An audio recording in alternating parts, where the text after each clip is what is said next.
সম্মানিত দিনী ভাই বোন, বলছিলাম ঈদের দিন শুধু কবর জিয়ারত করতে যাবেন না, যে কোনো দিন যে কোনো সময় কবর জিয়ারত করতে যান, তাতে যায় আসে না।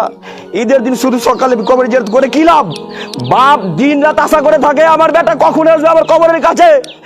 বাপ মা দিন রাত আশা করে আমার সৎ ছেলে সৎ মেয়েরা কখন আমার জন্য দোয়া করবে। ওই বাপ অপেক্ষায় থাকে যে আমার সৎ ছেলেরা সৎ মেয়েরা আমার জন্য দোয়া করবে। বেটা তো সৎ নয়, বেটা তো দিন রাত ক্যারাম বোর্ড খেলে, বাপের জন্য কিভাবে দোয়া করবে? বাপ অযোগ্য পিতা ছিল। বাপ বলেছে বেটাকে, বেটা তুমি মাদ্রাসায় পড়ো না, বেটা তুমি যাও কাজে যাও, তুমি অন্য কাজ করো। ওই বেটা বাপের জন্য দোয়া করবে না ক্যারাম বোর্ড খেলবে? ওই বেটা তো ক্যারাম বোর্ড খেলবে, বাপের জন্য দোয়া করবে না। বাপ মাকে সতর্ক হওয়া উচিত, ছেলেকে সুশিক্ষায় শিক্ষিত করা উচিত।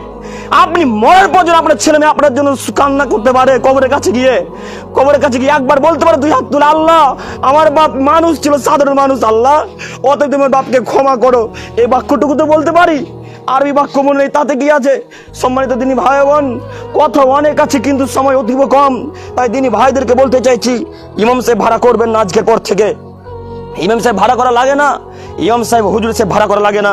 বাপের কবরের কাছে গিয়ে আল্লাহকে একবার বলেন, বলতে বলতে বলতে বলতে বলতে এক পর্যায়ে দুই চোখের পানি ফেলে দিয়ে বলেন, আল্লাহ আমার বাপ সাধারণ মানুষ ছিল, আল্লাহ তোমার বাপকে ক্ষমা করো, আল্লাহ তুমি আমার বাপকে ক্ষমা করো, আল্লাহ তুমি আমার আব্বাকে ক্ষমা করো। আল্লাহ এ বাক্য কান্না করতে করতে একবার বলেন, ইনশাআল্লাহ এই দোয়া কবুল হবেই হবে।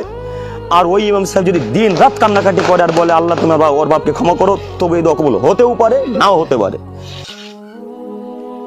কথা বুঝে আসছেনি? সম্মানিত দিনী ভাই বোন, কাজেই বলছিলাম পিতা মাতার জন্য নিজে দোয়া করতে শিখুন।